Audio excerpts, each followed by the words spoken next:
А теперь новости большого балета на Юргане. Наши артисты, участники проекта «Телеканал Культура» Анастасия Лебедик и Ринат Бекмухаметов пока безупречно идут к своему 6-му заключительному туру.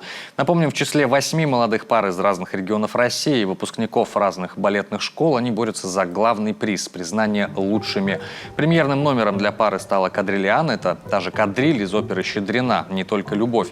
Живым исполнением нашим ребятам помогали известные музыканты, виолончелист Арсений и пианистка Александра Котляревские. Все вместе они продемонстрировали не только мастерство, технику, артистизм, но и оригинальность. Давайте посмотрим.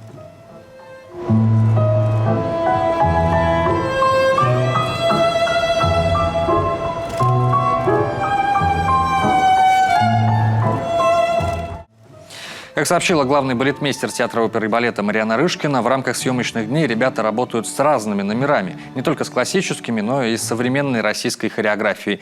Напомним, эти съемки проходят сейчас в павильонах киноконцерна «Мосфильм» и в Московском академическом музыкальном театре имени Станиславского и Немировича Данченко.